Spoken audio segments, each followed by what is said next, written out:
이제 내가 네 엄마야. 말 잘 들어야겠지. 이제 막 엄마를 잃은 소리의 머리 위로 차가운 맥주가 쏟아졌습니다. 친엄마의 장례식장이었습니다. 방금 전 아빠 한지섭의 팔짱을 끼고 당당히 걸어 들어오는 여자는 윤미란, 아빠의 내연녀였습니다. 엄마 장례식에 이 여자가 왜 와? 소리가 미란을 보며 소리치자 미란이 소리의 머리에 맥주를 들이부었죠. 아무 말 없이 그 모습을 지켜보던 아빠 한지섭은 어른한테 버릇없이 굴지 마. 라고 소리를 보며 차갑게 내뱉었습니다. 소리는 망연자실한 채 두 사람을 쳐다볼 수밖에 없었어요. 맥주가 얼굴을 타고 흘러내렸지만 그보다 더 차가운 건 아빠의 눈빛이었습니다. 엄마의 장례식장에 아빠와 팔짱을 끼고 나타난 여자라니 이 사람들이 제정신인 걸까요? 잠깐 사연 시작하기 전에 구독과 좋아요 눌러주시면 그곳에 계신 여러분께 따뜻한 응원과 행운을 전하겠습니다. 자, 그럼 사연 시작하겠습니다. 장례를 마치고 집으로 돌아온 소리는 곧장 엄마의 방으로 향했습니다. 문을 열자마자 소리는 그 자리에 얼어붙었어요. 엄마의 방 안에 이미 미란이 있었습니다. 그녀는 엄마가 아끼던 실크 블라우스를 몸에 걸쳐보고 있었고 화장대 위 진주 목걸이를 목에 두르며 거울을 보고 있었어요. 뭐 하는 거예요? 소리가 비명을 지르며 달려들었습니다. 하지만 그 순간 뒤에서 강한 힘이 소리의 어깨를 확 잡아당겼어요. 아빠 지섭이었습니다. 어른한테 버릇없이 굴지 말랬지. 지섭의 목소리가 차갑게 떨어졌습니다. 그는 소리를 거칠게 밀쳐냈고 소리는 비틀거리다 복도 벽에 등을 부딪혔어요. 아빠, 시끄러워. 어른들 일에 끼어들지 마. 지섭은 쏘아보듯 소리를 노려본 뒤 등을 돌려 거실로 가버렸습니다. 소리는 믿을 수 없다는 표정으로 아빠의 뒷모습을 쳐다봤지만 지섭은 돌아보지도 않았어요. 미라는 엄마의 옷을 몸에 걸친 채 화장대 앞에 앉았습니다. 거울을 보며 만족스러운 미소를 지었죠. 그녀의 손이 화장대 위에 놓인 액자로 향했어요. 엄마와 소리가 함께 웃고 있는 사진이었습니다. 제주도 여행 때 찍은 거였죠. 엄마가 가장 아끼던 사진이었어요. 이제 이건 다 내 거야. 미란이 차갑게 말하며 액자를 집어들었습니다. 그리고 주저없이 바닥에 내던졌어요. 쨍그랑 유리가 산산조각 나며 사방으로 흩어졌습니다. 액자 속 엄마의 얼굴에 금이 갔어요. 안 돼. 소리가 울부짖으며 바닥에 무릎을 꿇었습니다. 떨리는 손으로 깨진 액자를 주워들었지만 이미 늦었어요.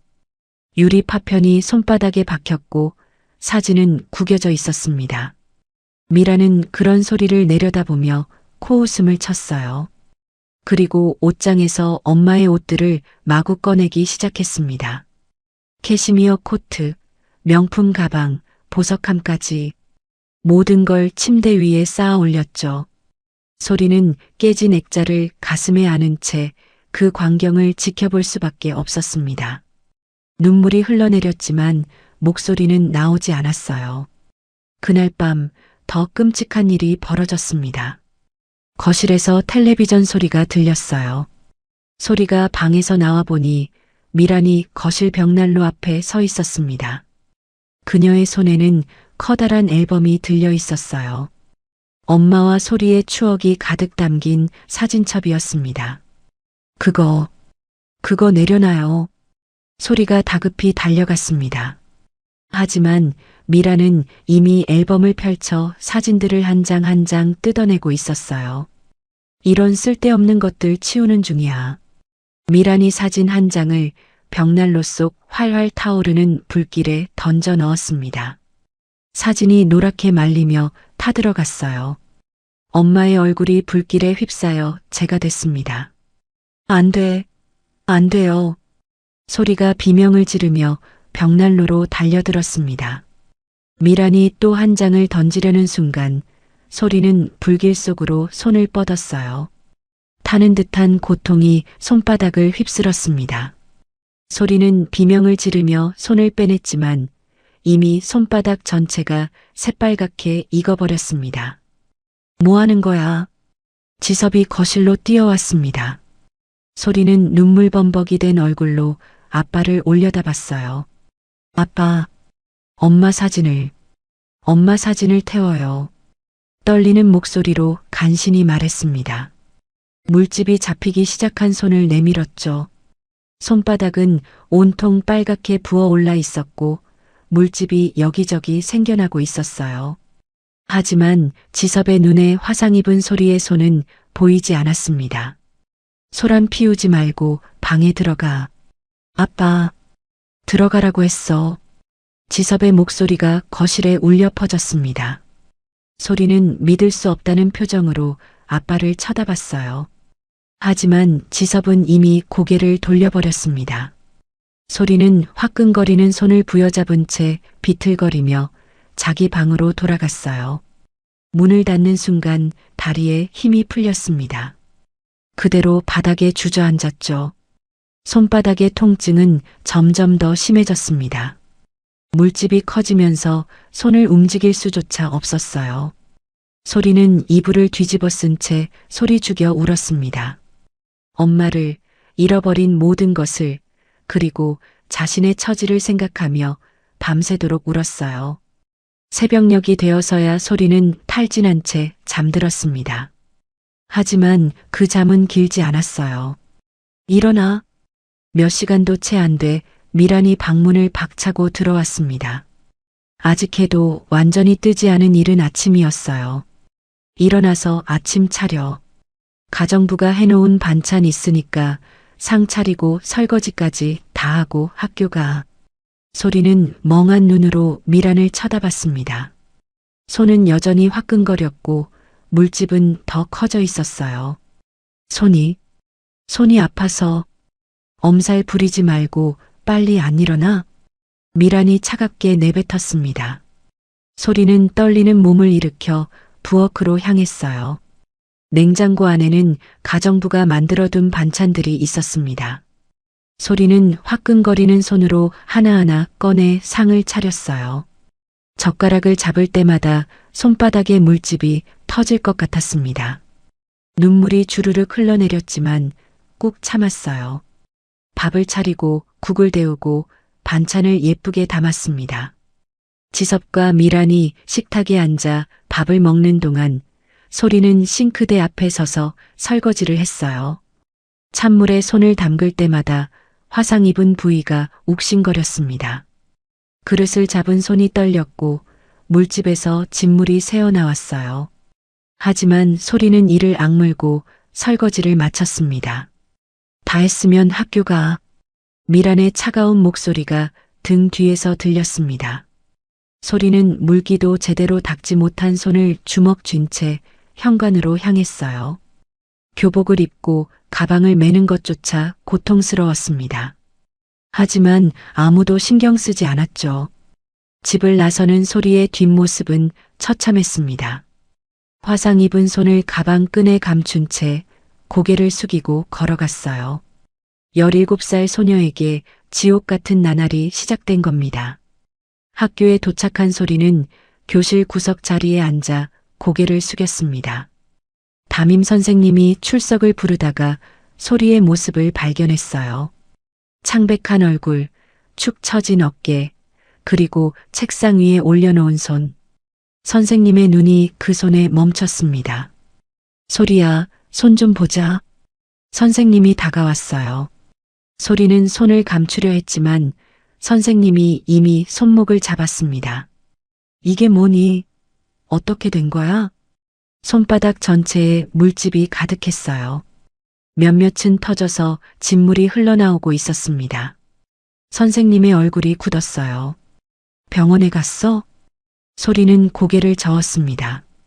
말을 하려 했지만 목이 메었어요. 당장 보건실 가서 응급처치 받고 보호자한테 연락해야겠다. 선생님은 소리를 보건실로 데려간 뒤 곧바로 지섭에게 전화를 걸었습니다. 여보세요, 한솔이 아버님이시죠? 소리가 손에 심한 화상을 입었는데 전화기 너머로 지섭의 목소리가 들렸어요. 제가 지금 회사에 중요한 일이 있어서요. 소리 엄마한테 연락 주세요. 어머니요? 소리 어머니는 돌아가셨잖아요. 선생님의 목소리가 조심스러워졌습니다. 아, 새엄마요. 새엄마한테 연락 주세요. 번호 알려드릴게요. 지섭은 아무렇지 않다는 듯 미란의 번호를 불러주고 전화를 끊어버렸습니다. 선생님은 착잡한 표정으로 미란에게 전화를 걸었어요. 여보세요, 한솔이 어머님이시죠? 네, 맞아요. 무슨 일이세요? 미란의 목소리는 부드러웠습니다.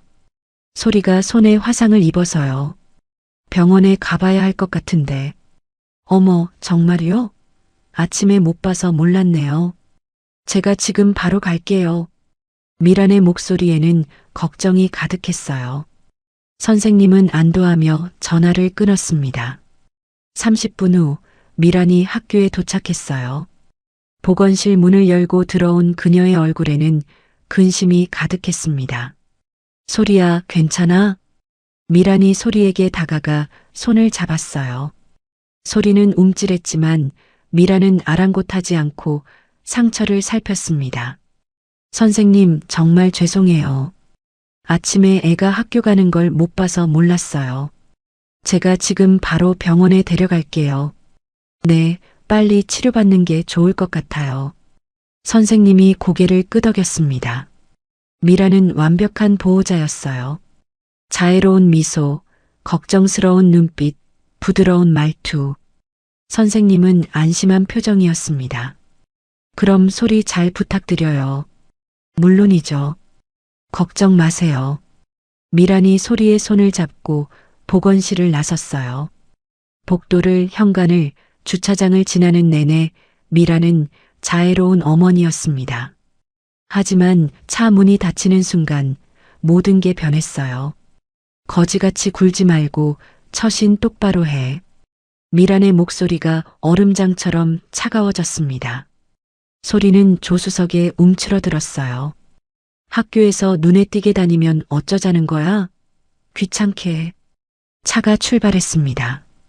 그래도 일단은 병원으로 향했어요. 미란도 선생님 눈을 완전히 속일 수는 없었던 겁니다. 병원에 도착하자 미란은 다시 자애로운 엄마 연기를 시작했어요. 그곳 치료가 끝나자 미란이 공손하게 인사했습니다. 병원을 나오는 내내 그녀는 여전히 자애로운 엄마였어요. 하지만 주차장에 도착하자마자 미란이 소리의 팔을 확 잡아당겼습니다. 내려 백화점에 들렸다가 집에 가자. 백화점요? 입 다물고 따라와. 차가 다시 출발했어요. 이번엔 시내 중심가로 향했습니다. 얼마 후 차가 멈춘 곳은 고급 백화점 앞이었습니다. 내려. 미란이 차에서 내렸고 소리도 따라 내렸어요. 화려한 백화점 입구, 명품 브랜드 로고들이 눈부셨습니다. 왜 여기? 입 다물고 따라와. 미란이 소리의 팔을 잡아 끌었습니다. 엘리베이터를 타고 올라가 명품관에 도착했어요. 미란은 한 명품 가방 매장 앞에서 멈췄습니다. 들어가. 매장 안으로 들어서자 직원이 환한 미소로 다가왔어요. 어서 오세요. 무엇을 도와드릴까요? 구경 좀 할게요. 미란이 부드럽게 말했습니다.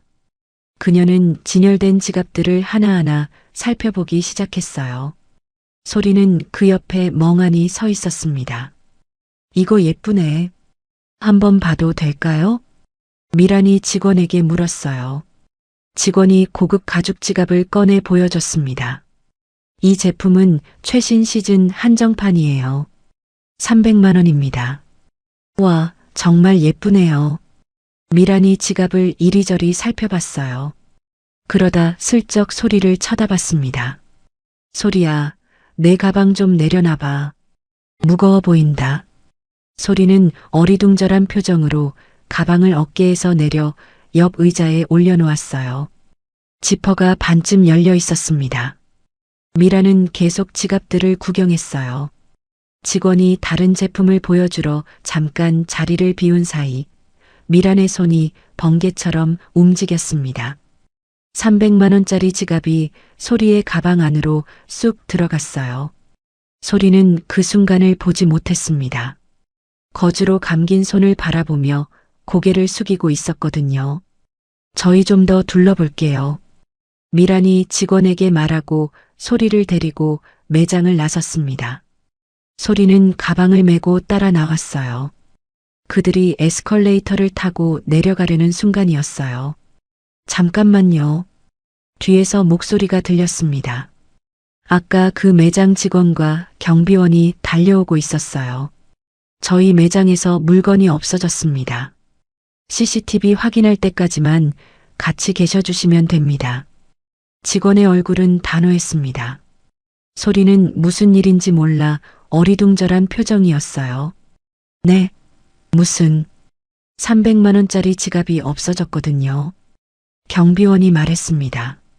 미란이 그 순간 재빨리 나섰어요. CCTV 확인할 필요 없어요. 미란이 단호하게 말하며 자기 가방을 확 열어 보였습니다. 저희는 떳떳하니까 바로 보여드릴게요. 여기 제 가방 확인하세요. 미란이 가방 안을 뒤집어 보여줬어요. 지갑, 핸드폰, 화장품, 열쇠, 아무것도 없었습니다. 직원이 당황한 표정으로 고개를 끄덕였어요. 자, 우리 딸 가방도 봐요. 미란이 소리의 가방을 낚아채듯 잡아당겼습니다. 소리가 미처 반응하기도 전에 미란은 가방을 확 열어 바닥에 내용물을 쏟아냈어요. 책, 필통, 물통이 우르르 쏟아졌습니다. 그리고 그 사이에서 300만 원짜리 명품 지갑이 바닥에 떨어졌습니다. 저게 우리 매장 지갑이에요. 직원이 소리쳤어요. 주변 사람들이 모여들기 시작했습니다. 수군거리는 소리가 들렸어요. 저 나이에 명품을 훔쳐? 요즘 애들 무섭네. 소리의 얼굴이 새하얗게 질렸습니다. 손이 덜덜 떨렸어요. 뭐예요 이게? 전 이거 넣은 적 없어요. 그럼 어떻게 가방에 들어간 거예요? 경비원이 따졌습니다. 소리는 아무 말도 할 수 없었어요. 미란이 그 순간을 놓치지 않았습니다. 어머, 소리야. 내가 왜 이런 짓을... 미란의 목소리가 떨렸습니다. 충격받은 어머니의 완벽한 연기였어요. 아니에요. 전 안 했어요.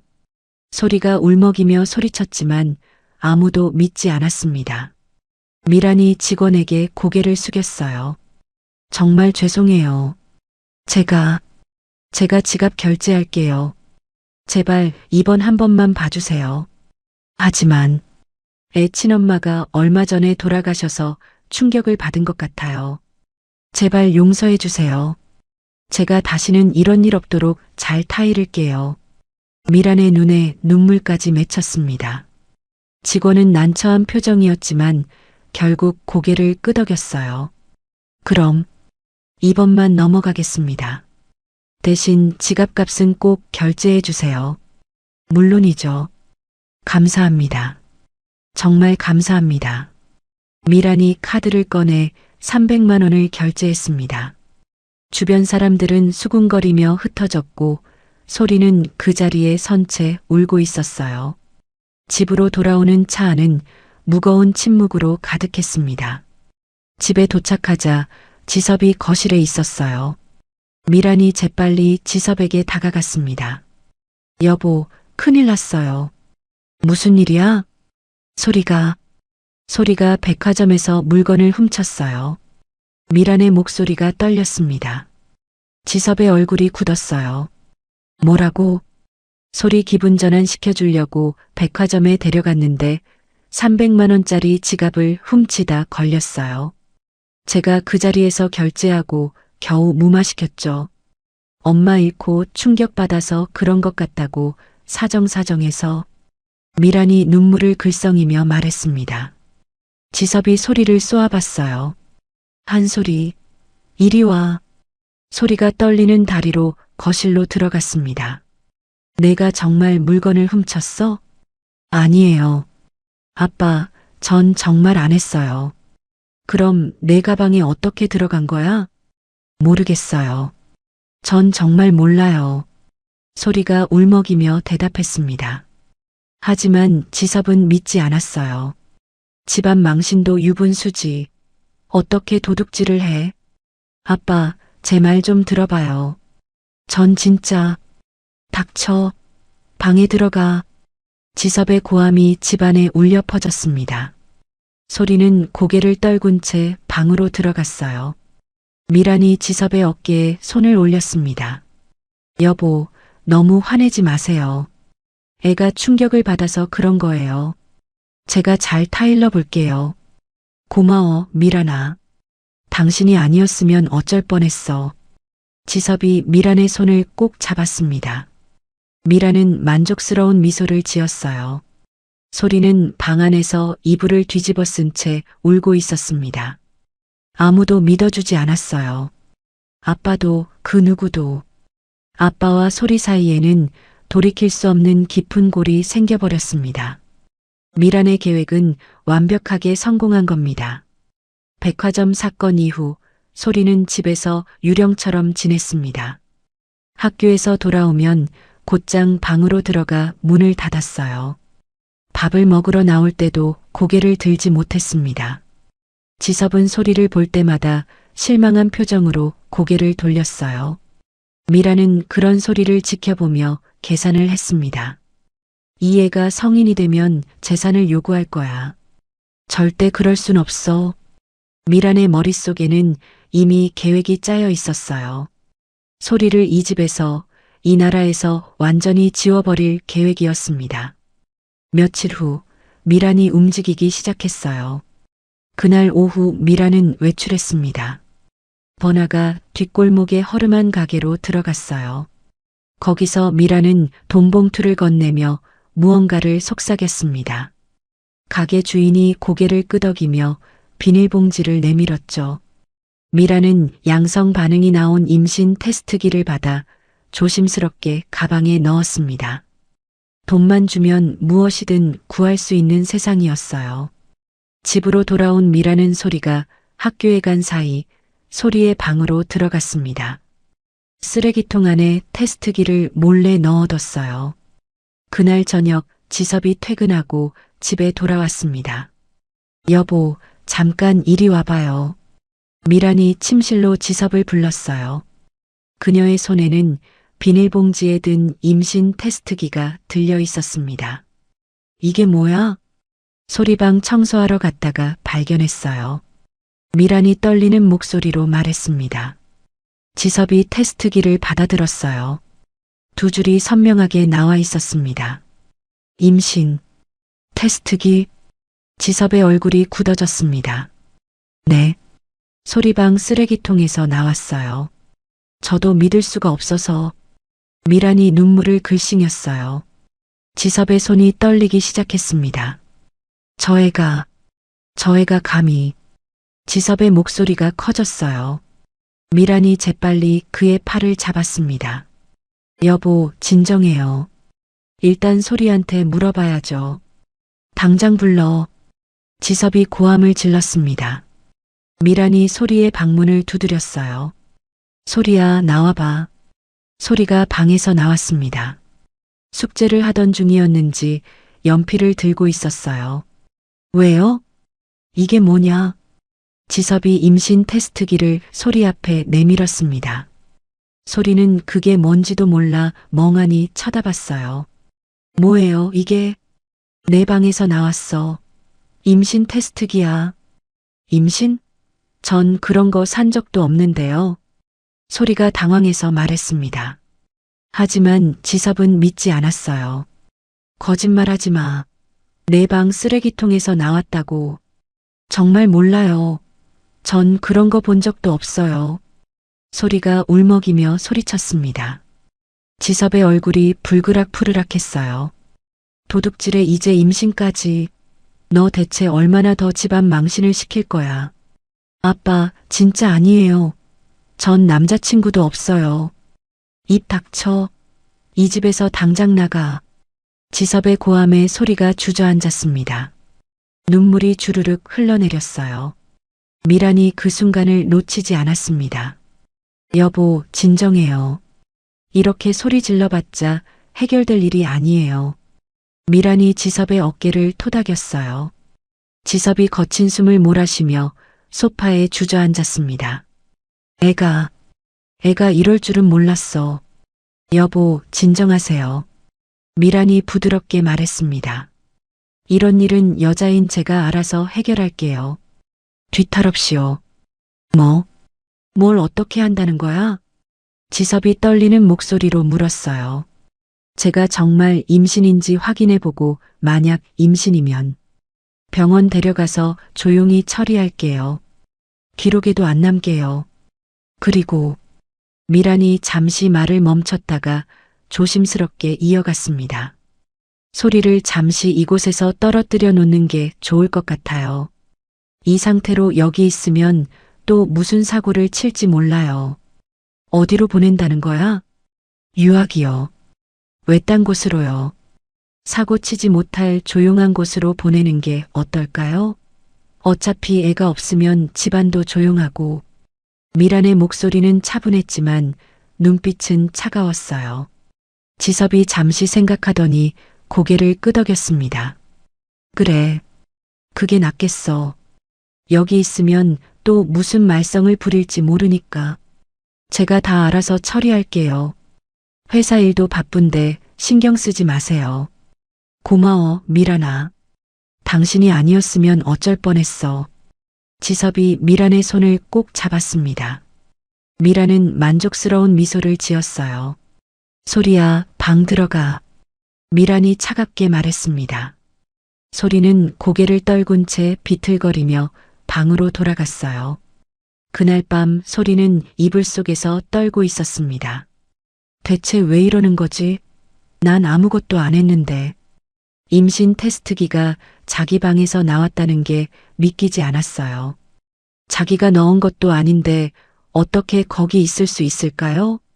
소리는 문득 미란을 떠올렸습니다.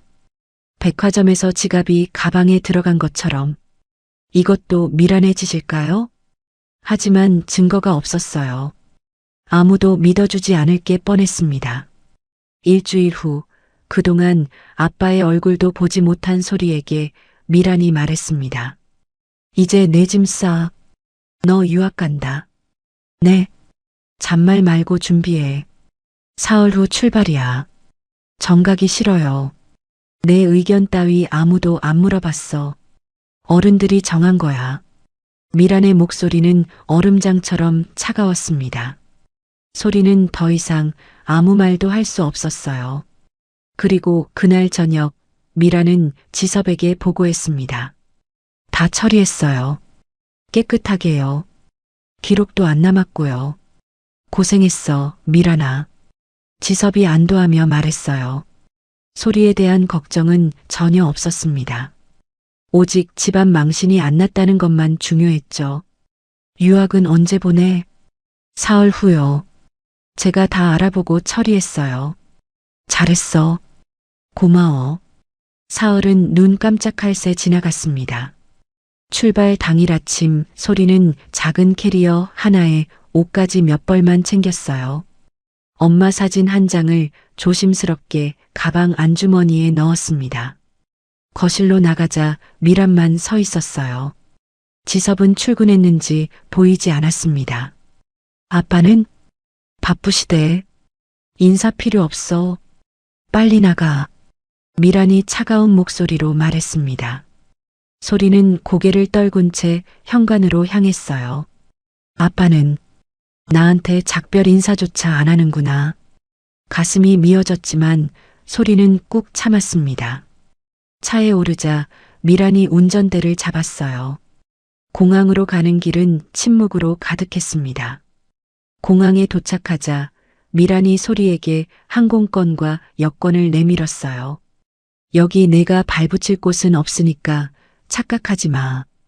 비행기 타면 학교 사람이 나올 거야. 말 잘 듣고 공부나 열심히 해. 네.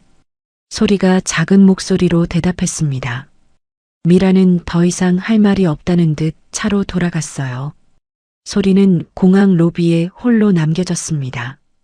캐리어 하나를 끌고 손에는 항공권을 쥔 채로요. 17살 소녀는 연고도 없는 낯선 땅으로 쫓겨나는 길이었어요. 엄마도 아빠도 의지할 사람 하나 없이 홀로였습니다. 하지만 울고만 있을 수는 없었습니다. 소리는 눈물을 닦고 출국장으로 향했어요. 미란의 계획은 완벽하게 성공하는 듯 보였습니다. 소리를 완전히 제거하는데 성공한 거죠. 하지만 미란은 몰랐습니다. 이 순간 소리에게 구원의 손길이 뻗어오고 있다는 걸요. 소리는 출국장 앞에서 멍하니 멈춰 섰습니다. 그때였어요. 한소리 양, 낯선 목소리가 들렸습니다. 소리가 고개를 들었어요. 40대 중반으로 보이는 남자가 서 있었습니다. 깔끔한 정장에 서류 가방을 든 모습이었어요. 부드러우면서도 날카로운 눈빛이 인상적이었습니다. 누구세요? 소리가 떨리는 목소리로 물었어요. 법무법인 일임의 대표 변호사 박준석입니다. 소리 양 어머니의 지인이자 변호사였죠. 남자가 명함을 내밀었습니다. 소리는 멍하니 명함을 받아들었어요. 엄마를 아세요? 네. 어머니와 저는 대학교 동창이었어요. 적의 한지섭 씨와 윤미란을 상대로 상간녀 소송을 의뢰하셨죠. 준석이 옆 의자에 앉았어요.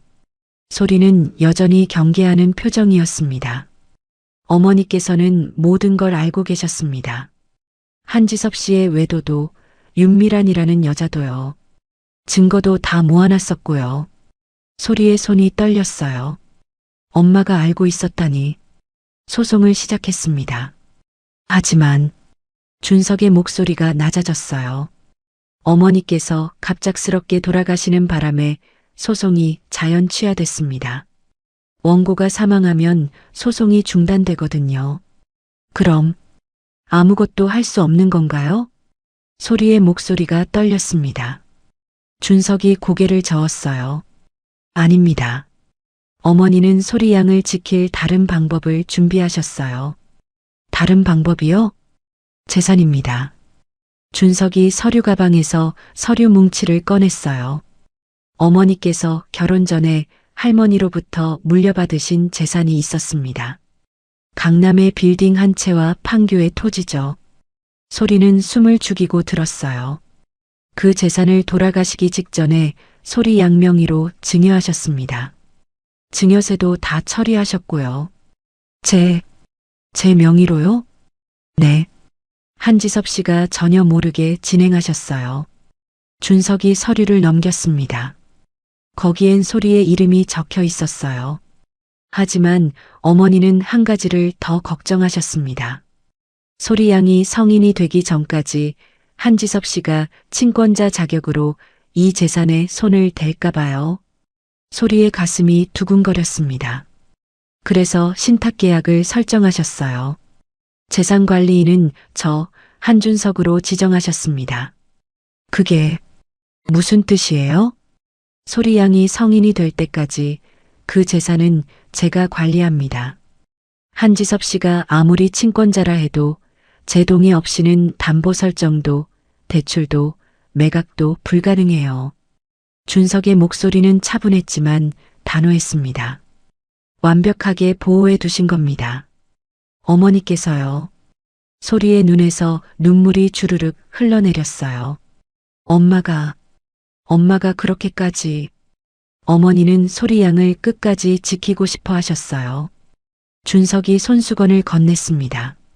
소리는 눈물을 닦으며 물었어요. 그럼 제가 어떻게 해야 하나요? 지금 가려는 곳은 안전하지 않습니다. 집으로 돌아가는 게 좋겠어요. 준석이 말했어요. 하지만 소리는 고개를 저었습니다. 그럴 수 없어요. 아빠가 받아주지 않을 거예요. 소리의 목소리가 떨렸어요. 아빠와 미란의 차가운 눈빛이 떠올랐습니다. 준석이 잠시 생각하더니 고개를 끄덕였어요. 그렇다면 이렇게 하시죠. 소리양이 성인이 될 때까지 그들이 소리양에게 법적 보호자 권한을 행사하지 못할 때까지 사라지는 겁니다. 사라진다고요? 네. 제가 도와드릴게요. 안전한 곳에서 지낼 수 있게, 공부도 계속할 수 있게요. 준석이 소리를 똑바로 쳐다봤어요. 그리고 한 가지 더 말씀드릴게요. 어머니 회사 지분 말입니다. 회사 지분이요? 어머니께서 한지섭 씨 회사에 투자하신 돈이 있어요. 그게 지분으로 되어 있죠. 하지만 지금은 그 지분을 돌려받을 소송을 할 수 없습니다. 준석이 서류를 넘겼어요. 소리양이 19살 생일이 지나면 성인 자격으로 그 지분을 요구하는 소송을 할 수 있어요. 그때까지 잘 생각해 보세요. 어머니의 것을 되찾을 건지 아니면 그냥 놔둘 건지요. 소리는 서류를 내려다봤습니다. 엄마가 남긴 것들, 엄마가 지켜준 것들. 변호사님, 네. 제가 할 수 있을까요? 준석이 부드럽게 미소 지었어요. 할 수 있습니다. 어머니께서 이미 길을 만들어 놓으셨어요. 소리양은 그 길을 따라가기만 하면 돼요. 준석이 일어서며 손을 내밀었어요. 저를 믿어주시겠어요? 소리는 준석의 손을 쳐다봤습니다. 엄마가 믿었던 사람, 엄마가 소리를 부탁한 사람. 소리는 천천히 손을 뻗어 준석의 손을 잡았어요. 네, 믿을게요. 잘 결정하셨습니다. 준석이 소리의 캐리어를 들었습니다. 이제 가시죠. 안전한 곳으로요. 소리는 고개를 끄덕이며 일어섰어요. 항공권은 더 이상 필요 없었습니다. 공항을 나서며 소리는 뒤를 돌아봤어요. 자기를 미란에게 맡긴 아빠와 새엄마 미란. 하지만 이제 소리는 혼자가 아니었습니다. 엄마, 고마워요. 저를 지켜줘서.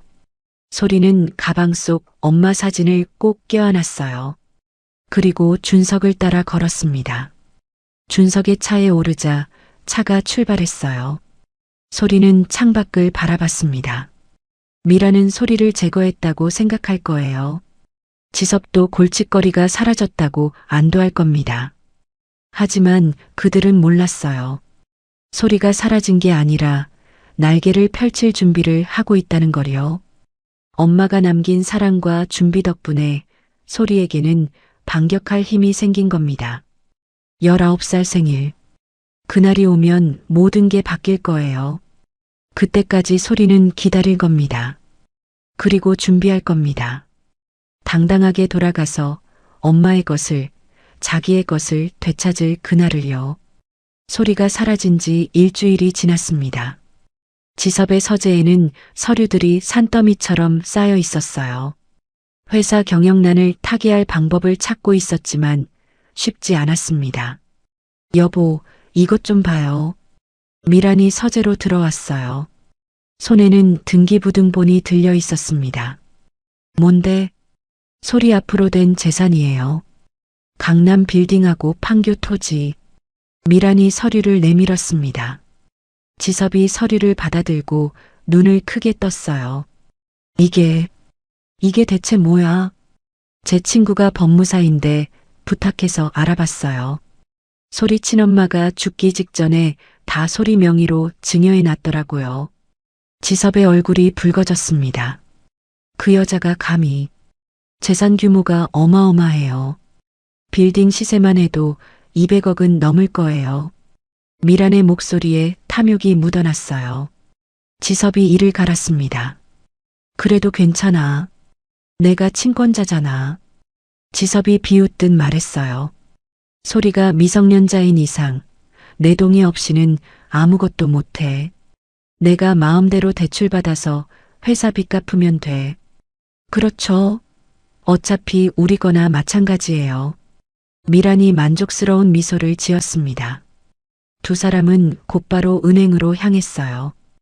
은행 VIP 상담실에 앉은 지섭은 자신만만한 표정이었습니다.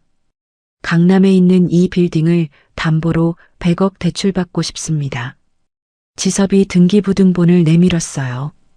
은행 직원이 서류를 살펴보다가 고개를 갸우뚱했습니다. 고객님, 이 건물은 소유주가 한솔이 양으로 되어 있는데요. 제 딸입니다. 미성년자고요. 제가 친권자니까 대출 가능하죠? 잠시만 확인해 보겠습니다. 직원이 컴퓨터를 두드렸어요. 얼마 후 직원의 얼굴이 난처해졌습니다. 고객님, 이 부동산은 신탁 계약이 설정되어 있습니다. 신탁? 그게 뭔데? 재산관리인이 따로 지정되어 있어서 관리인의 동의 없이는 담보 설정이나 매각이 불가능합니다. 지섭의 얼굴이 굳었어요. 무슨 소리야? 내가 친권자라고. 친권자라 하더라도 신탁 계약이 우선입니다. 재산관리인은 직원이 화면을 확인했어요. 법무법인 이림의 박준석 변호사로 되어 있네요. 박준석? 지섭이 이를 갈았습니다. 미란의 얼굴도 창백해졌어요. 그럼 대출을 못 받는다는 거예요? 네. 재산관리인의 동의서가 있어야 가능합니다. 말도 안 돼. 내 딸 재산인데 내가 왜 남의 허락을 받아야 해?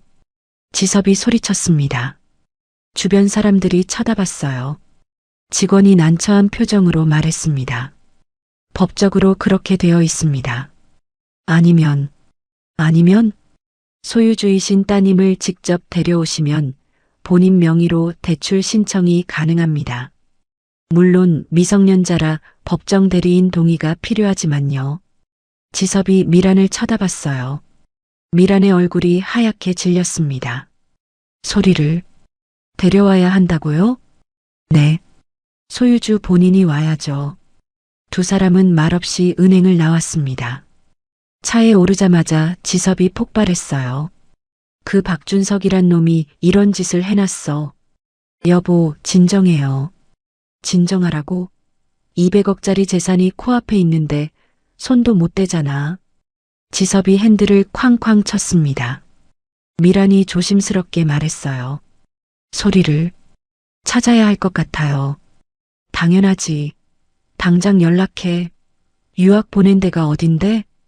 미란의 얼굴이 더욱 창백해졌어요. 그게 왜? 빨리 안 말해. 사실은 소리가 유학지에서 적응을 못하고 잠적했어요. 뭐라고? 지섭의 목소리가 낮아졌습니다. 오히려 더 무서웠어요. 언제부터? 일주일 전부터요. 학교에서 연락이 왔는데 소리가 나타나지 않는다고 미란이 떨리는 목소리로 말했습니다. 지섭이 미란의 멱살을 움켜잡았어요. 이 미친년아, 왜 그걸 이제 말해? 여보, 진정해요. 사람들이 봐요. 미란이 지섭의 손을 떼어냈습니다. 지섭은 거친 숨을 몰아쉬며 미란을 노려봤어요. 애 하나 제대로 관리도 못하면서 뭐하는 짓이야. 죄송해요. 금방 찾을 수 있을 줄 알았어요. 찾아. 당장 찾으라고. 그년이 나타나야 건물을 담보로 잡는데.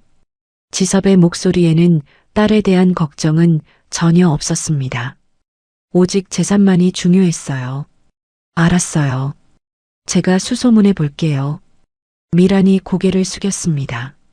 하지만 속으로는 이를 갈고 있었어요. 이 모든 게 박준석 때문이야. 그리고 소리. 집으로 돌아온 두 사람은 각자 방법을 찾기 시작했습니다. 지섭은 박준석 변호사 사무실에 전화를 걸었어요. 박준석 변호사 좀 바꿔주세요. 무슨 일로 전화하셨나요? 한지섭입니다. 제 딸 한솔이 재산건으로요.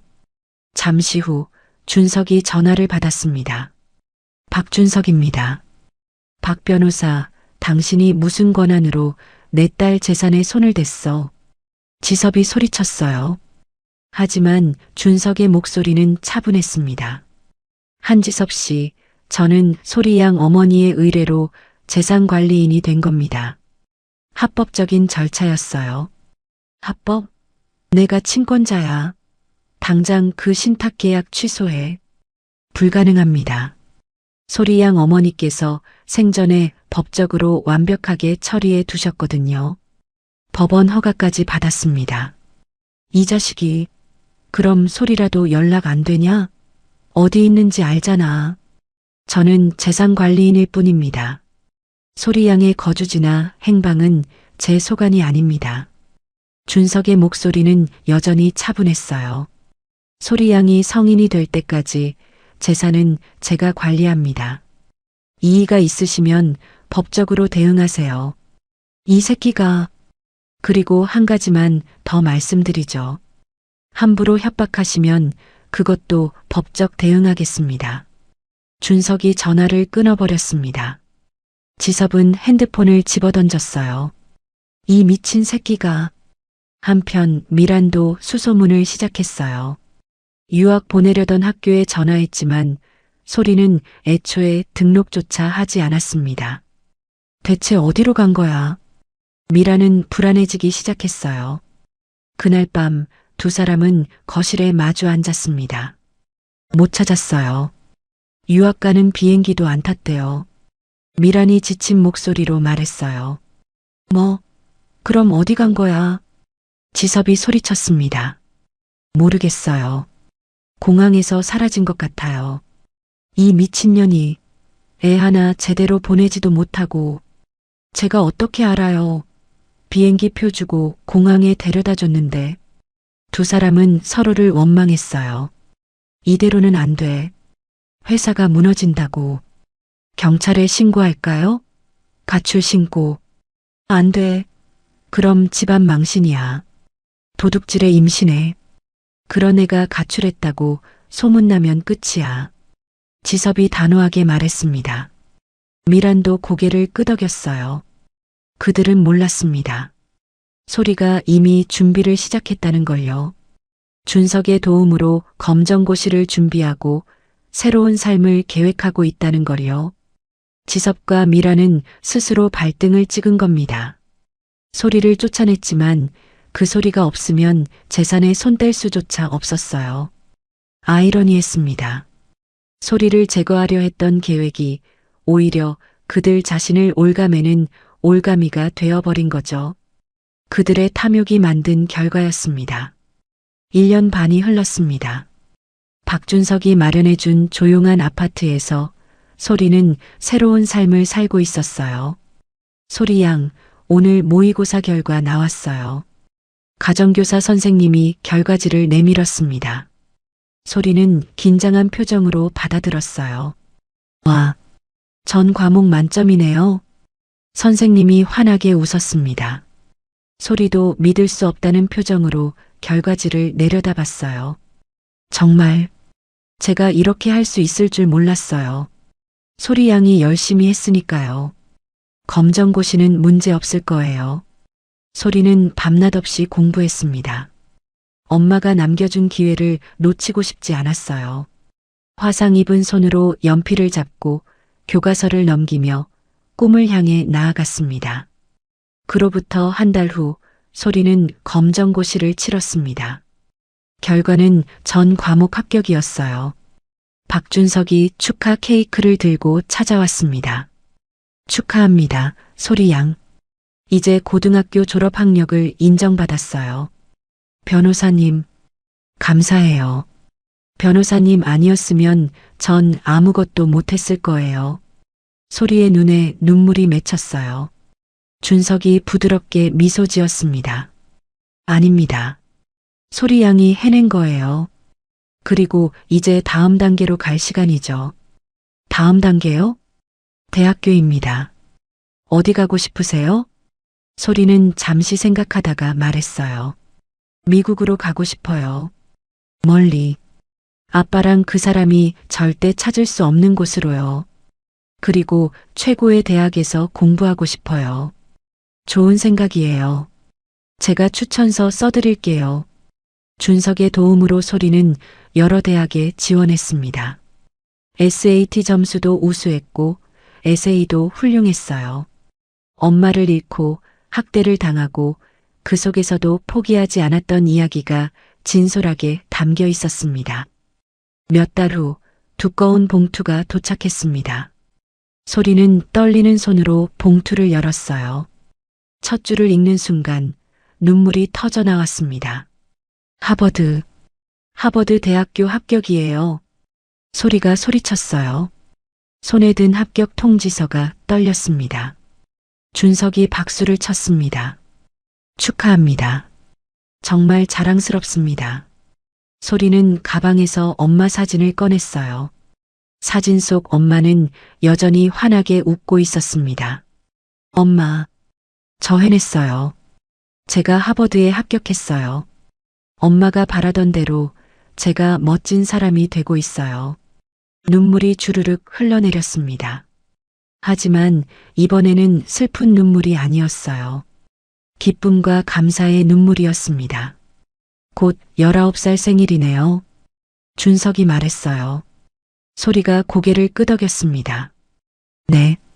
그때가 되면 소리 양은 성인이 됩니다. 법적 보호자의 권한이 사라지죠. 그럼 저도 싸울 수 있나요? 물론입니다. 그리고 엄마께서 준비해 두신 것들을 모두 사용할 수 있어요. 소리의 눈빛이 단호해졌습니다. 1년 반 전에 겁먹은 소녀는 이제 없었어요. 한편 한지섭의 상황은 점점 더 나빠지고 있었습니다. 회사 사무실에는 독촉 전화가 끊이지 않았어요. 한지섭 대표님, 대출 상환일이 또 지났습니다. 이번 주 안에 입금 안 하시면 법적 조치 들어갑니다. 조금만 기다려 주세요. 곧 해결됩니다. 지섭이 전화를 끊었어요. 이마에는 식은땀이 흘렀습니다. 책상 위에는 빨간 글씨로 된 독촉장들이 쌓여 있었어요. 은행, 거래처, 협력업체 모두가 돈을 요구했습니다. 젠장. 지섭이 책상을 쾅 쳤어요. 강남 빌딩을 담보로 대출을 받으려 했지만 신탁 계약 때문에 불가능했어요. 판교 토지도 마찬가지였습니다. 어느 은행도 소리 없이는 대출을 내주지 않았죠. 소리, 그 애만 있으면. 지섭이 이를 갈았습니다. 하지만 소리는 어디에도 없었어요. 그때 문이 열리며 미란이 들어왔습니다. 여보, 협력업체에서 또 연락 왔어요. 이번 달 대금 안 주면 거래 끊는데요. 돈이 어디 있어? 지섭이 소리쳤습니다. 당신이나 알아서 해. 애 하나 관리 똑바로 못해서 이 사달을 만든 주제에. 미란의 얼굴이 창백해졌어요. 또 그 소리예요? 유학 보내자고 한 건 당신이잖아요. 내가 보내라고 했지. 잃어버리라고 했어? 제가 어떻게 알아요? 공항까지 데려다 줬는데 그 애가 사라진 거잖아요. 두 사람의 목소리가 점점 커졌어요. 요즘 들어 매일같이 싸웠습니다. 지섭은 미란을 볼 때마다 분노가 치밀었어요. 소리를 잃어버린 게 미란 때문이라고 생각했습니다. 미란도 지섭을 증오하기 시작했어요. 자기를 이용만 하고 일이 꼬이자 모든 책임을 떠넘긴다고 생각했죠. 두 사람 사이에는 사랑은커녕 최소한의 존중도 남아있지 않았습니다. 오직 이해관계만이 그들을 묶어두고 있었어요. 며칠 후 미란이 조심스럽게 말을 꺼냈습니다. 여보, 다음 달이 회사 창립 기념일이잖아요. 그래서 지섭은 서류를 보며 시큰둥하게 대답했어요. 파티 열어요. 화려하게요. 지섭이 고개를 번쩍 들었습니다. 지금 회사가 망해가는데 무슨 파티를 해? 그래서 해야죠. 미란의 목소리는 단호했어요. 사람들한테 우리가 잘 나간다는 걸 보여줘야 해요. 소문이 퍼지면 끝이에요. 거래처들이 더 떨어져 나가고 은행들은 대출 회수하려 들 거예요. 미란의 말에 일리가 있었어요. 지섭이 잠시 생각하더니 고개를 끄덕였습니다. 그래. 겉으로는 멀쩡한 척 해야지. 안 그러면 회사 완전히 망한다. 제가 준비할게요. 최대한 화려하게요. 업계 사람들 다 초대하고 언론도 부르고 한 달 후 회사 창립 15주년 기념 파티가 열렸습니다. 장소는 서울 시내 최고급 호텔 대연회장이었어요. 미라는 파티 준비에 혼신의 힘을 쏟았습니다. 역시 한지섭 대표님은 승승장구하시나 봐요. 하객들이 연회장에 들어서며 감탄했습니다. 어서 오세요. 와주셔서 감사합니다. 미라는 명품 드레스를 입고 지섭 옆에 섰어요. 목에는 소리 엄마의 진주 목걸이가 걸려 있었습니다. 손목에는 다이아몬드 팔찌가 반짝였죠. 거래처 사장들, 업계 인사들, 언론사 기자들까지 200명이 넘는 하객이 모였습니다. 밤이 깊어갔습니다. 파티는 여전히 한창이었어요. 오케스트라의 우아한 선율이 연회장을 가득 채웠습니다. 하객들은 샴페인을 들고 담소를 나눴고 웃음소리가 여기저기서 터져나왔어요. 그때였습니다. 연회장 입구에 커다란 문이 천천히 열렸어요. 들어오는 두 사람의 실루엣이 보였습니다. 하나는 단정한 정장을 입은 중년 남성이었어요.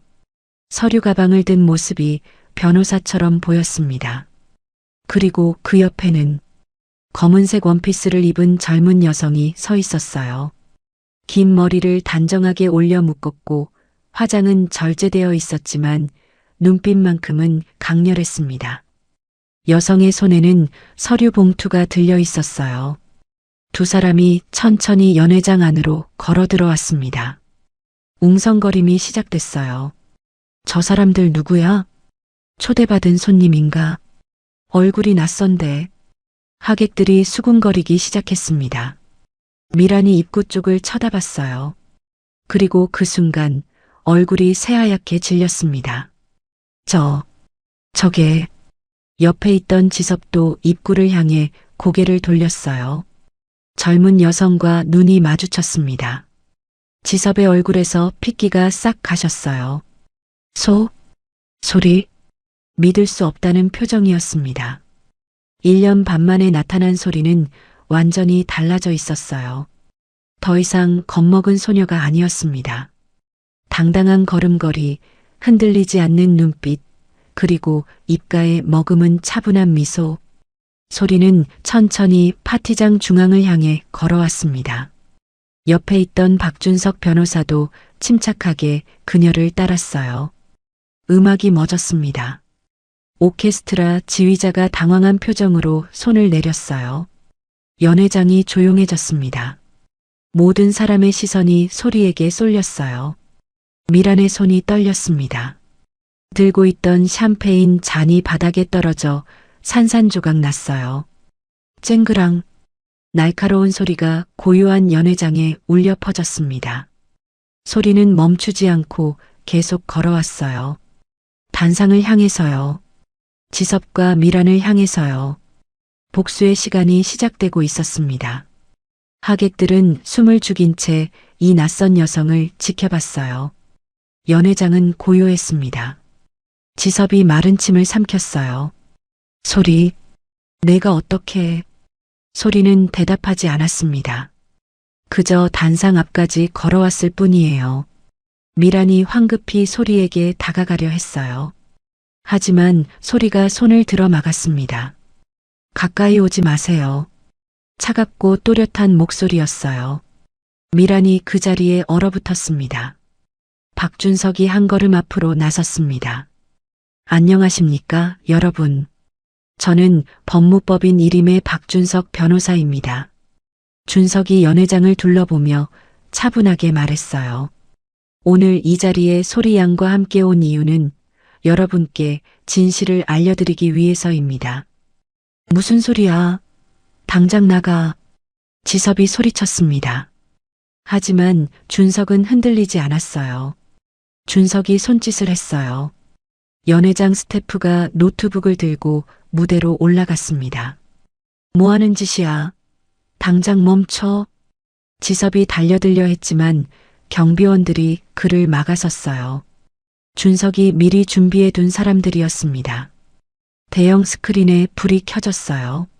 먼저 고인이 되신 소리 양의 어머니께서 생전에 제기하셨던 소송 기록입니다.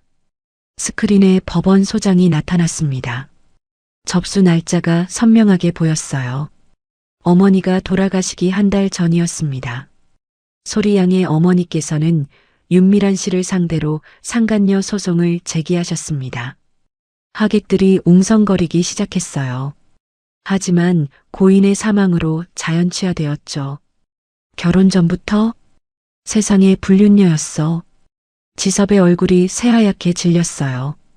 미란도 입술을 깨물었습니다. 소리가 천천히 단상에 올랐습니다. 마이크를 잡았어요. 제 이름은 한소리입니다. 소리의 목소리가 연회장에 울려 퍼졌어요.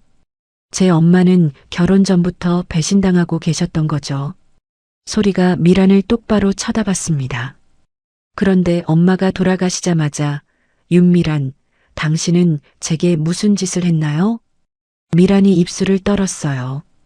당신은 엄마 장례식이 끝나자 맞아 엄마 사진을 불태웠죠.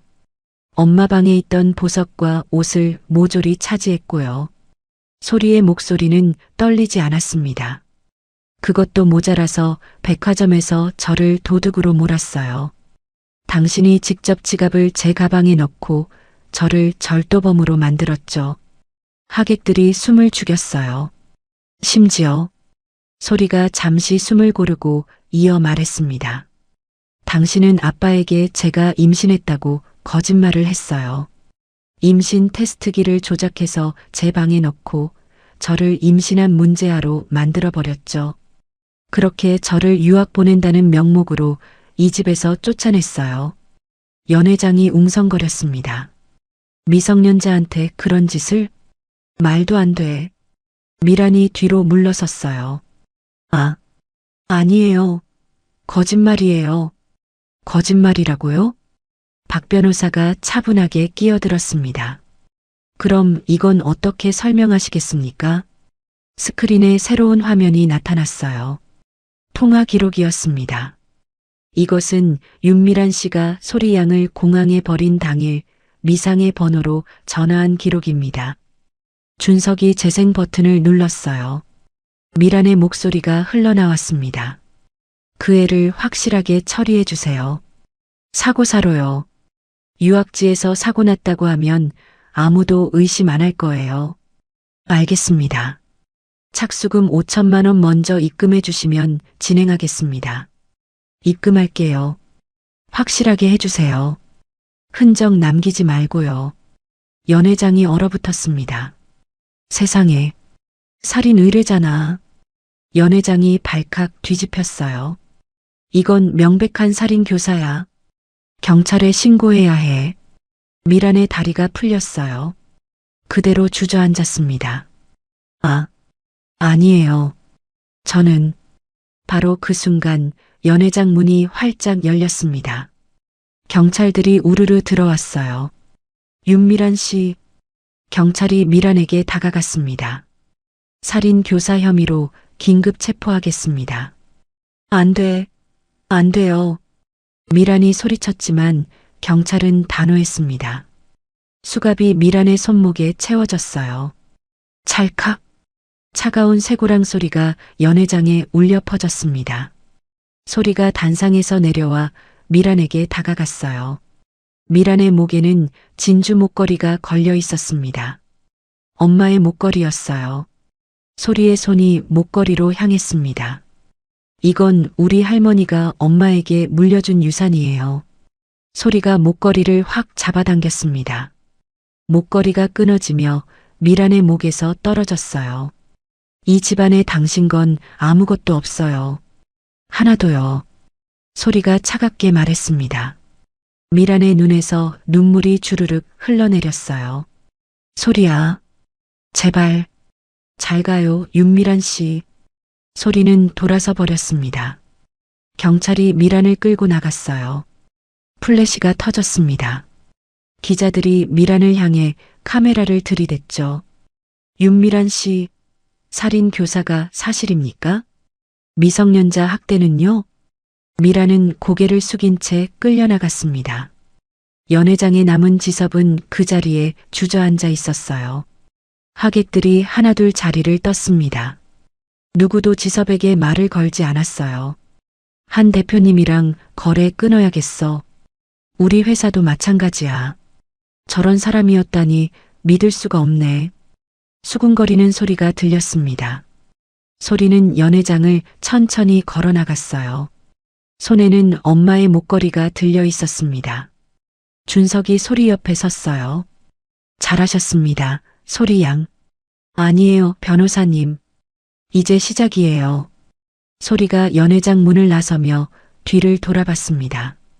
텅 빈 연회장, 주저앉은 아빠, 흩어진 하객들. 화려했던 파티는 폐허가 되어 있었어요. 소리는 미소를 지었습니다. 슬프지만 후회는 없었어요. 밤하늘을 올려다보며 소리는 엄마의 목걸이를 꼭 껴안았습니다. 하지만 아직 끝이 아니었어요. 이제 남은 것은 아빠의 완전한 몰락과 소리의 새로운 시작이었습니다. 파티 다음 날 소리는 박준석과 함께 법원에 있었습니다. 소리 양, 어머니의 회사 지분 반환 소송이 인용됐습니다. 준석이 판결문을 내밀었어요. 어머니께서 투자하신 자금에 대한 지분 35% 모두 소리 양에게 반환하라는 판결입니다. 소리가 판결문을 받아들었어요. 눈물이 핑 돌았습니다. 엄마의 것을 되찾았네요. 네. 그리고 한지섭 씨 측에서 연락이 왔습니다. 준석이 또 다른 서류를 꺼냈어요. 한지섭 씨가 보유한 지분을 매각하겠다고 합니다. 거래처가 모두 떠나고 회사가 흔들리니 빚을 갚기 위해 지분을 팔려는 거죠. 얼마를 원하나요? 시가보다 훨씬 낮은 가격입니다. 급하니까요. 소리는 잠시 생각했어요. 사겠어요. 전부 다요. 확실하십니까? 네. 이 회사는 원래 엄마 것이었어요. 엄마가 투자한 돈으로 키운 회사고요. 제가 되찾아서 제대로 된 사람 손에 맡길 거예요. 며칠 후 지분 매각 계약이 체결됐습니다. 소리 양, 이제 이 회사의 완전한 주인이 되셨습니다. 준석이 축하했어요. 변호사님, 제가 아직 학업을 마치지 못했잖아요. 회사를 맡길 만한 전문 경영인을 찾아주실 수 있나요? 물론입니다. 제가 아는 분 중에 훌륭한 경영인이 계십니다. 일주일 후 소리는 새로운 경영인을 만났어요. 안녕하세요, 소리 양. 저는 최민호입니다. 50대 중반의 경영인이 악수를 청했어요. 이력이 화려했습니다. 대기업 임원 출신에 여러 회사를 회생시킨 경험이 있었죠.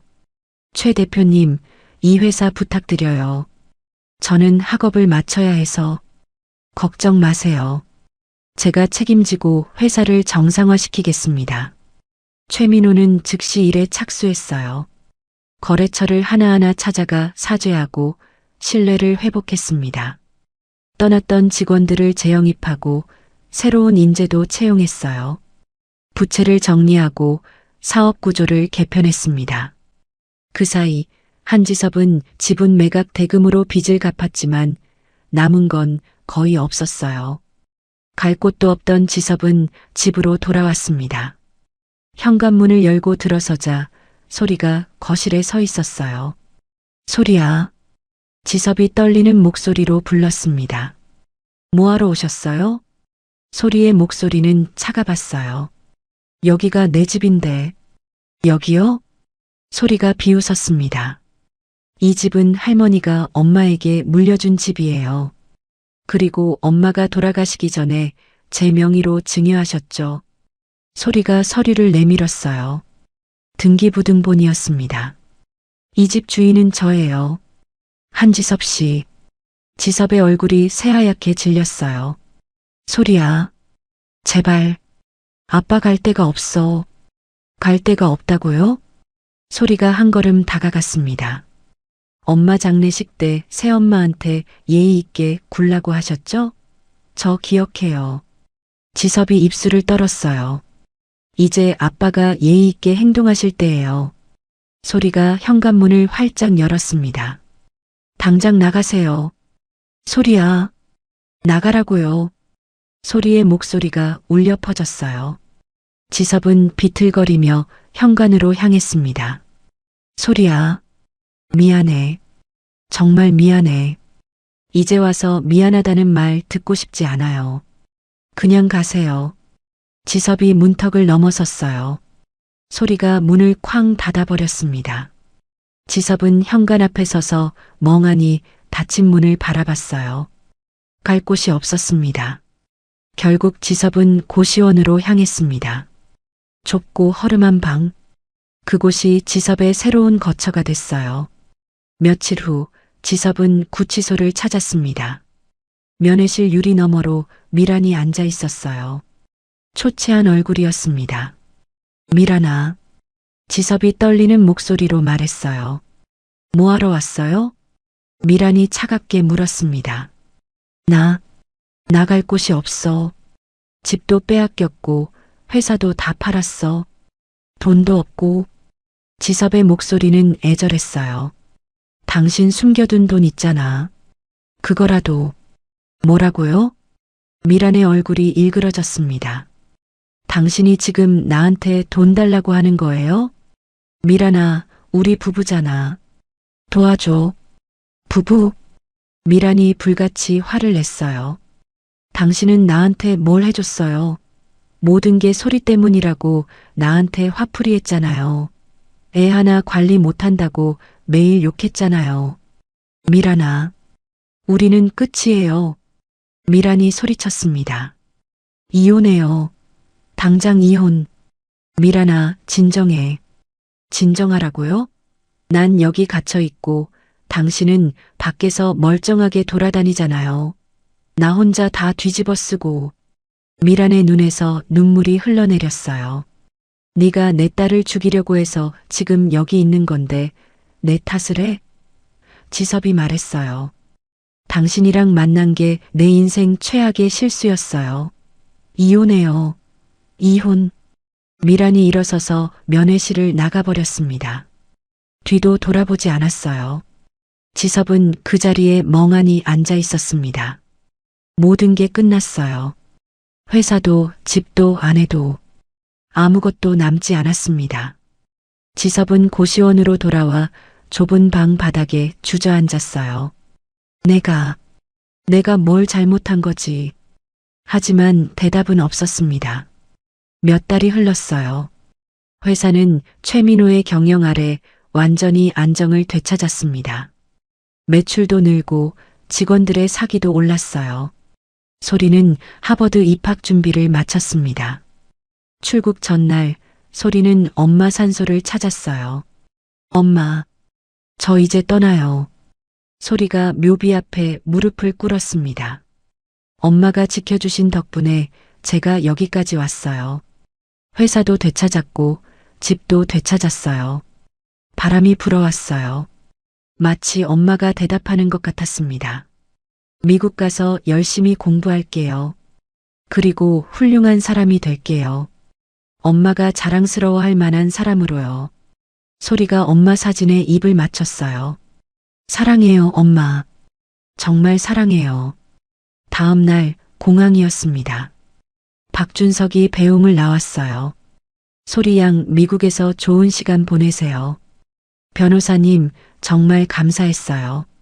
변호사님 없었으면 전 아무것도 못했을 거예요. 천만에요. 어머니의 부탁이었고 저도 기쁘게 도왔습니다. 준석이 손을 내밀었어요. 소리가 그 손을 꼭 잡았습니다. 회사는 최 대표님이 잘 관리하실 겁니다. 걱정 마세요. 네, 믿어요. 소리가 출국장으로 걸어갔어요. 뒤돌아보니 준석이 손을 흔들고 있었습니다. 소리도 손을 흔들었어요. 출국장을 지나 비행기에 올랐습니다. 소리는 창밖 구름을 바라보며 미소 지었어요. 엄마가 남긴 사랑, 준석의 도움, 그리고 자신의 용기. 모든 것이 소리를 여기까지 이끌었습니다. 이제 소리의 새로운 인생이 시작되는 겁니다. 당당하게, 아름답게, 그리고 행복하게. 긴 이야기를 끝까지 함께 해주셔서 진심으로 감사드립니다.